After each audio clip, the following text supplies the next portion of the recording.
يا صباح العسل وصباح السكر والهنا والسعادة يا رب.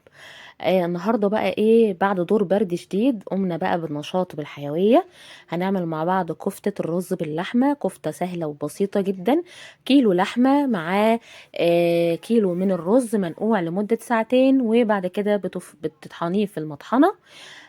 معايا حزمة شبت وبقدونس وكزبرة. معانا كمان توم، معانا بصلتين كده متوسطين الحجم. هنا بقى بهاراتي: ملح، كمون، فلفل، كزبرة، شطة، بهارات سبعة، وتوم بودرة. تمام. هنجيب بقى الكبة الجميلة ونيجي مع بعض نبدأ نعمل الكفتة بتاعتنا. الكبه دي بقى انا عايزه اقول لك الكبه دي اثريه، الكبه دي بتاعت ماما. بس عايزه اقول لك الكبه دي جميله جدا، يعني احسن من الكبات الموجوده حاليا، يعني كبه حلوه وكمان بتفرم كويس جدا. هنقطع بقى البصل ومعاه شويه من الثوم، وكمان الحباش بتاعنا اللي هو الشبت والبقدونس والكزبره. انا الحباش ده انا دايما ببقى عيناه عندي في الفريزر، يعني ببقى جايباه ومقطعاه وغسلاه ومنشفاه كويس وبحطه عندي في الديب فريزر، او وقت ما بحتاجه بايه بستخدمه. هنضرب بقى ايه في الكبة الجميلة كده زي ما انتوا شايفين. لازم تبقي منعماها كويس جدا علشان لما تحطي عليها الرز تبقى سهلة في اللف معاكي، ما يبقاش باين فيها اي قطع من البصل او الحباش او كلام من ده. خلاص. بصوا هي طحناها ما شاء الله حلوة، يعني بصوا الكبة دي ميزتها اللي هي بتفرم كويس جدا. خلاص. طبعا هكمل الكمية كلها اللي معايا بنفس الطريقة. بصوا بالنسبة للبصل، عايزة تستخدمي بصل احمر استخدمي، عايزة تستخدمي بصل ابيض. بس البصل الاحمر الايام دي ما شاء الله سعره بقى في العلالي، فيعني ايه البصل الابيض هو مش رخيص يعني، بس يعني ايه يعني ارخص شوية من البصل الاحمر. هكمل بقى بنفس الطريقة كده. طبعا انا يعني كنت والله الحمد لله بفضل الله كنت قايمة من دور برد شديد، بس خلاص بقى يعني 3 ايام انا نايمة في الفرشة ما بتحركش، فقلت لازم بقى اقوم، يعني عشان خاطر العيال والبيت وكده. فقلت بقى النهارده اروق عليهم بقى، بما ان انا بقى ايه قمت اقف في المطبخ بقى وهطبخ بقى وكده، اعمل لهم بقى ايه الكفته الجميله دي. عايزه اقول لك كفته حلوه جدا. خلاص. هكمل بقى الفرم المقادير اللي معانا دي بنفس الطريقه عشان ما اطولش عليكم. بصوا لازم تبقي ايه يعني منعماها بالشكل اللي انت شايفاه ده. خلاص.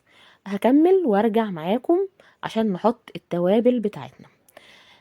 بعد ما كملت الكمية كلها هحط بقى التوابل بتاعتي زي ما قلتلك: ملح، فلفل، كمون، كزبرة، بهارات سبعة، شطة، وتوم بودرة. خلاص. حطيت التوابل بتاعتي في بقى معلقة سحرية كده لازم تحطيها معاها: معلقة بيكنج باودر. انا عايزه اقول لكم المعلقه دي بتخلي معاكي الكفته هشه وجميله جدا جدا. جربيها في الكفتة هتطلع معاكي الكفتة روعة. تمام. هنقلب بقى ايه التوابل بتاعتنا مع معلقة البيكنج باودر في العجينة بتاعتنا كده زي ما انتوا شايفين. حطي بقى اللايك واعملي سبسكرايب للقناة، وصلوا على سيدنا محمد عليه افضل الصلاة والسلام. خلاص. بعد بقى ما حطينا كده التوابل وكمان يعني عجلنا كده بايدينا عشان التوابل كلها تتجانس مع بعضها. هنعمل ايه بقى الخطوة اللي بعد كده؟ هنجيب بقى الرز بتاعنا زي ما قلت لكم، مقدار كيلو لحمة عليه مقدار كيلو رز، وبتنقعيه لمدة ساعتين وبتنشفيه وبتطحنيه في مطحنة الرز. خلاص. انا بنزل يعني ايه شوية بشوية، انا ما بحبش انزله مرة واحدة علشان يعني ايه اقدر اعجنه كويس. طبعا المقدار ده كله هيتحط يعني عشان ايه ما تحدش يقول يعني هنسيب او نشوف حسب العجينة، لا. المقدار معروف في كفتة الرز: كيلو رز عليه كيلو لحمة، نص كيلو لحمة عليها نص كيلو من الرز. تمام. بس انا عايزه اقولك المقدار ده ما شاء الله يعني بيكفي 6 افراد، يعني ما شاء الله كميه. هتشوفوا طبعا معايا واحنا بنشتغل مع بعض، الكميه هتطلع معاكي حلوه جدا، والطعم حكايه. انا عايزه اقول لكم ما شاء الله النهارده يعني البيت كله ما شاء الله كان يعني مهووس بيها، كانت طعمها عاجبهم يعني عاجبهم جدا يعني ما شاء الله. ماشي. العجينه بتاعتي اهي، طبعا انا اوريكم الطبق اللي انا خدت كل الرز، قعدت اعجن بقى فيها، بتاخد معاكي حوالي من يعني من ربع نص ساعه كده. لازم تعجنيها كويس جدا جدا عشان الرز يتجانس مع العجينه وتبقى ملمسها زي ما انتوا شايفين كده. هنجيب بقى ايه صينيه عشان هنصبع بقى، ومعانا في البوله دي طبعا زيت، ده اساسي. هتحطي كده على الصينيه بتاعتك شويه من الزيت عشان لما تحطي صوابع الكفتة ما تلزقش. خلاص. حطيتي اللايك؟ صلوا على سيدنا محمد عليه افضل الصلاة والسلام. شايفين ما شاء الله الصابع بيتلف زي الزبدة ازاي؟ حاجة كده ايه، شغل فاخر من الاخر ما شاء الله. يعني اشطر بنوتة كده تخش يعني تتفرج كده على الفيديو تعمل احلى كفتة رز ما شاء الله، هتعجبك جدا. خلاص. الصابع بتعمليه بقى ايه بالحجم اللي انت شايفاه ده، ما تخلوش مقلبز قوي، فاهمني؟ وبتلفيه بقى زي ما انت شايفه كده، يعني بكل بساطه جدا. انا عايزه اقولك ما شاء الله الكميه هتبقى حلوه وهتكفي ما شاء الله. ماشي.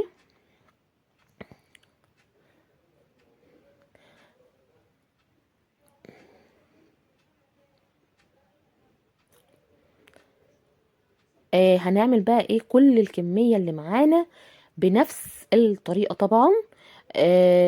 بصوا انا يعني ايه لفيت معاكم الصينيه دي، وهكمل الكميه كلها. وطبعا هنرجع مع بعض نكمل ونشوف الكفتة الجميلة دي هنكملها ازاي وهنعملها ازاي. بصوا بقى حبايبي، طبعا بعد ما صبعت الكمية كلها عملناها صوابع يعني. معلش لو انا خانفة شوية، عشان انا عندي طبعا زي ما قلت لكم في اول الفيديو انا كان عندي برد، فانا عشان عندي حساسية صدر وانف فايه الموضوع قلب بخنفان شوية. فعادي استحملوني بقى. بصوا بقى هنقلي طبعا الكفتة بتاعتنا في الزيت عادي جدا. طبعا البورسعيدية عارفين طبعا كمان كفتة الجمبري هي بتبقى نفس الخطوات، بس بيبقى فرق بين تشيلي اللحمة وتحطي مكانها الجمبري. بس عايزة اقول لكم الطعم والله العظيم حكاية، يعني النهاردة العيال كانوا هيتهبلوا عليها لانها طعمها خفيف قوي وجميل. مع شوية بقى رز ابيض بالشعرية كده يا جماله، حاجة كده عظمة. ماشي. هنقلي طبعا الكمية كلها بنفس الطريقة. لازم تقليها، يعني لازم تقليها على فكرة برضو. في ناس لما بتعمل كفتة الجمبري ما بتقليهاش، بتصبعها وبتحطها في الصلصة على طول. لكن لا، البورسعيدية الأصلة بتوع زمان لازم الكفتة بتتحمر. تمام. فطبعا كفتة برضو الرز اللي احنا بنعملها النهاردة لازم تحمريها كده. وبعد كده هنعمل مع بعض احلى صلصة طماطم للكفتة، هتخلي تقلبي ريحة البيت كده وتخلي الجيران يخبطوا عليكي. خلاص. صليتوا بينا على النبي، قولوا عليه الصلاة والسلام، حطي اللايك وما تنسيش السبسكرايب للقناة. عايزه اقول لكم والله يعني هي الموضوع ما خدش معايا كتير يعني. الرز يعني بتنقعيه ساعتين مثلا، وبتسيبيه زي ما قلتلك، بتصفيه وبتفرميه في المطحنه، بتطحنيه يعني في المطحنه. وبعد كده بتبداي تعملي الخطوات اللي انا بقولك عليها دي، سهله جدا يعني ما فيهاش والله اي افتكاسه خالص. الموضوع ابسط يعني مما يمكن يعني. اي بنوته كده ولا اي ست بيت كده لسه ولا عروسه جديده، لو بس اتفرجتي كده على الفيديو باتقان من اوله لاخره هتعرفي تعمليها بكل سهوله. خلاص. طبعا بتحمريها كده لغايه ما بتاخد معاكي اللون الذهبي الجميل ده. و بعد كده طبعا هنعمل مع بعض الصلصه باذن الله.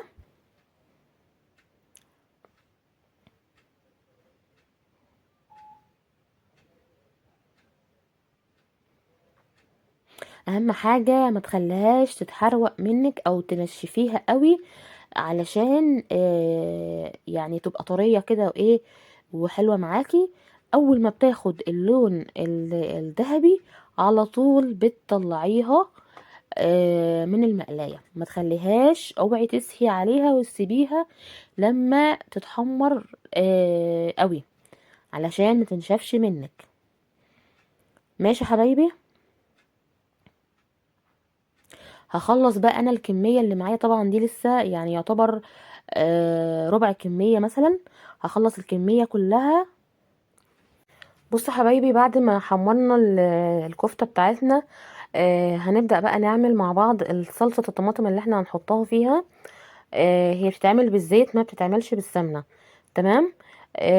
حطيت طبعا زيت، وكمان هنحط آه توم، يعني حوالي مثلا يعني معلقتين توم كده. خلاص. وهنحط كمان معلقة كزبرة ناشفة.